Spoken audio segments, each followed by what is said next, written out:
C'est parti pour la correction de l'exercice 7, une histoire de durée. Dans cet exercice, on s'intéressera uniquement aux matchs messieurs à partir des huitièmes de finale des 4 tournois du Grand Chelem sur les 5 éditions de 2015 à 2019. On a construit ci-après 2 histogrammes représentant la durée de ces matchs à l'Open d'Australie et à Roland-Garros. Alors tu vois, l'histogramme c'est un petit peu différent du diagramme en bâton. Ici on n'a plus un bâton mais on a un rectangle. Et en fait on regroupe des durées de matchs. Alors que dans le diagramme en bâton, c'est vraiment pour une valeur précise. Alors, première question, combien de ces matchs à l'Open d'Australie ont eu une durée comprise dans l'intervalle 2 heures et 2,5 heures? Alors, juste petite précision par rapport à la notation de l'intervalle. Tu vois, là, le crochet, il est tourné vers 2 heures. Ça veut dire que 2 heures est compris dans l'intervalle. Par contre, le crochet ici, il tourne le dos à 2,5 heures. Donc, ça veut dire que 2,5 heures n'appartient pas à l'intervalle. On va s'arrêter juste avant 2,5 heures. Alors, on regarde à l'Open d'Australie. Tu vois, ce rectangle-là représente des matchs dont la durée est comprise entre 2 heures et ici, c'est 2,5. Et donc, tu regardes la hauteur du rectangle et ça te donne l'effectif correspondant. Donc là, on est à 24. Donc, il y a eu 24 matchs.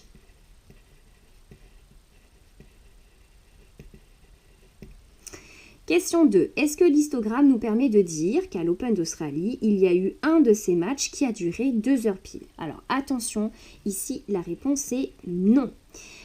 Avec un histogramme, on regroupe des valeurs, ce qu'on appelle par classe, d'accord?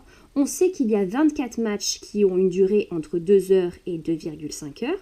Par contre, on ne connaît pas la durée précise de ces 24 matchs. On ne sait pas combien ils ont duré. Donc, on ne peut pas affirmer que sur les 24, il y en a un qui a duré 2 heures. Donc, à partir du moment où on regroupe les valeurs par classe, eh bien, on perd un petit peu en précision. Question 3. Pourquoi était-il préférable de regrouper les durées de ces matchs dans des classes d'amplitude 0,5 heures plutôt que de faire un diagramme en bâton? Bon, ici on s'intéresse à des durées de match. On peut facilement imaginer que presque tous les matchs ont une durée différente. Bon, il peut y en avoir qui ont la même durée, mais à mon avis l'effectif est relativement faible.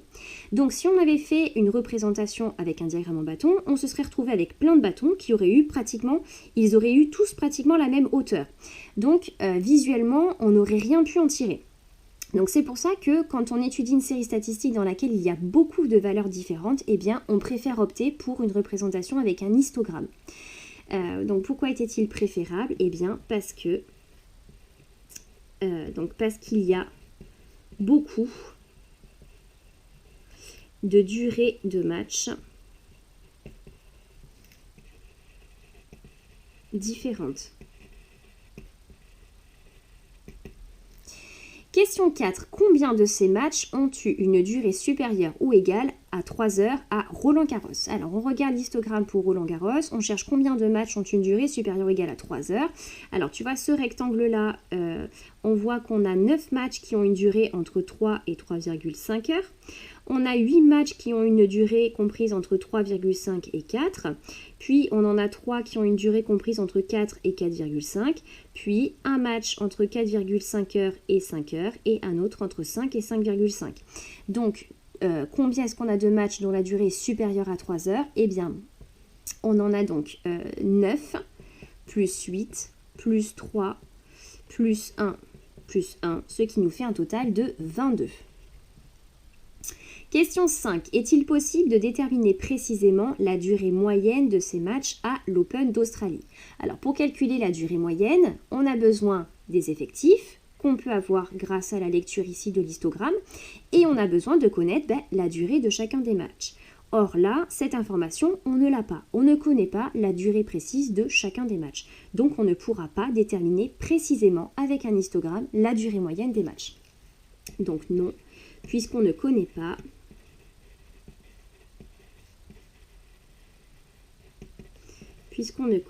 la durée précise de chacun des matchs. Hop.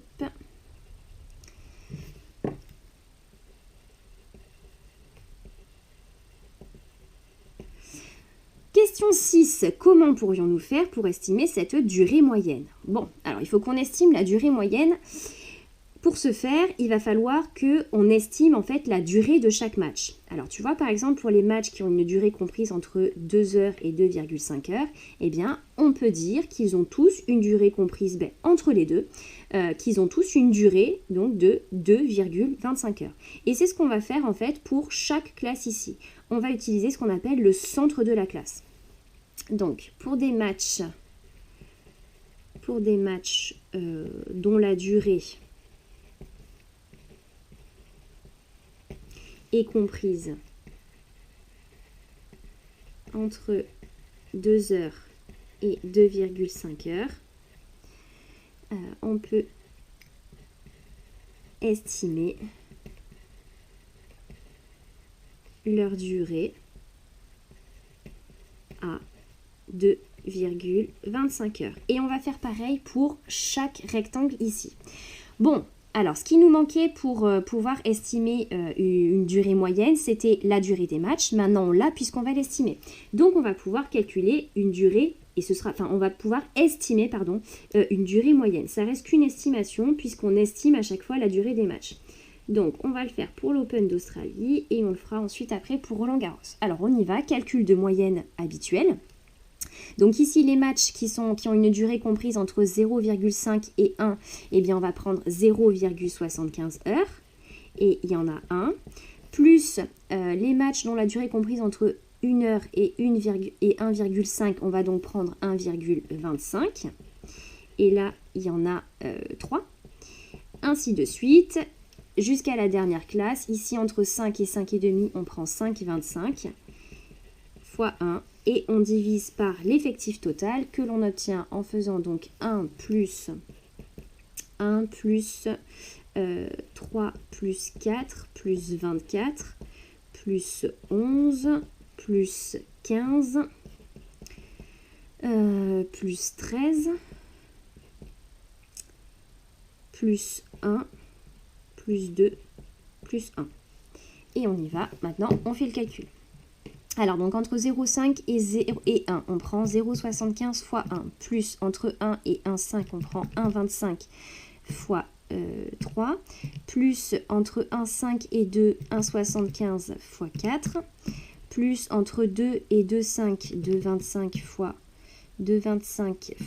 24, plus entre 2,5 et 3, 2,75 fois 11, plus entre 3 et 3,5, 3,25 fois 15, plus entre 3,5 et 4, 3,75 fois, on a dit 13, plus entre 4 et 4,5, 4,25 fois 1, plus entre 4,5 et 5, 4,75 fois 2, plus entre 5 et 5,5, 5,25 fois 1. Et on divise par 1 plus 3 plus 4 plus 24 plus 11 plus 15 plus 13 plus 1 plus 2 plus 1. Tac, et on obtient 2,83 heures. Alors attention, 2,83 heures, ce n'est pas 2 heures et 83 minutes. 2,83, c'est 2 heures plus 0,83 heures. Donc c'est ce 0,83 heures qu'on convertit en minutes en faisant x 60. Alors ça fait 49,8, donc on va arrondir, hein. C'est environ égal à 2 heures et 50 minutes. Donc estimation de la durée moyenne des matchs à l'Open d'Australie. On va faire pareil maintenant, mais pour Roland-Garros. Hop là, Roland, c'est avec un D. Hop, donc j'écris encore le début du calcul. Là, on a deux matchs dont la durée est comprise entre 0,5 et 1. Donc on va prendre 0,75 heures fois 2. Plus entre 1,5 et 2, 1,75 fois 16, etc. Et on divisera par l'effectif total, donc qui est de 2 plus 16, plus, alors ici, 15, 16, 17. Non, ça c'est 16, pardon, 18, plus 17, plus 9, plus 8, plus 8, plus 3, plus 1, plus 1. Ok, maintenant il nous reste à faire le calcul sur la calculatrice. Allez, on y va. Donc entre 0,5 et 1, 0,75 avec fois 2. Plus entre 1,5 et 2, 1,75 fois 16. Plus entre 2 et 2,5, 2,25 fois 18. Plus entre 2,5 et 3, 2,75 fois 17. Plus entre 3 et 3,5, 3,25 fois 9. Plus entre 3,5 et 4, 3,75 fois 8. Plus entre 4 et 4,5, 4,25 fois 3. Plus entre 4,5 et 5, 4,75 fois 1. Plus entre 5 et 5,5, 5,25 fois 1 qu'on divise par 2 plus 16 plus 18 plus 17 plus 9 plus 8 plus 3 plus 1 plus 1. Tac, et ça nous fait 2,65 heures. 2,65 heures, c'est-à-dire 2 heures et 0,65 heures, on le bascule en minutes en faisant x 60, 2 heures 39 minutes. Allez, on continue. Et enfin, donc question 3, estimer la durée moyenne de ces matchs à l'US Open. Alors c'est reparti, donc durée moyenne à l'US Open. Je t'ai résumé toute la méthode ici aussi dans un encadré, si tu en as besoin. Donc là on l'a fait, j'ai fait les calculs moi pour Wimbledon, n'hésite pas à te servir de la méthode. Alors on y va, entre les matchs entre 1 heure et 1,5, on prend 1,25 fois, on est à 7, plus entre 1,5 et 2, 1,75 fois 11,12, plus entre 2 et 2,5, 2,25 fois 14, plus entre 2,5 et 3, 2,75 fois 19, plus entre 3 et 3,5, 3,25 fois 11, plus entre 3,5 et 4, 3,75 fois 5,7, plus entre 4 et 4,5, 4,25 fois, alors ça c'est 3, plus entre 4,5 et 5, 4,75 fois 2, pardon. Hop, on divise par, donc on a dit 7 plus 12 plus 14 plus 19 plus 11 plus 7 plus 3 plus 2. Tac. Et on trouve environ 2,63. Alors, environ 2,63 heures. C'est-à-dire, alors 2,63, le 0,63 heures, on le bascule en minutes. Donc ça fait environ 2 heures 38 minutes. Et enfin, dernière question, dans quel tournoi les matchs durent le plus longtemps en moyenne? Alors 2h38 pour l'US Open, 2,66 pour Wimbledon. Est-ce qu'on a plus que 2,66? Roland Garros 2,65 et 2,83 à l'Open d'Australie. Donc dans quel tournoi les matchs durent-ils le plus longtemps en moyenne? C'est à l'Open d'Australie.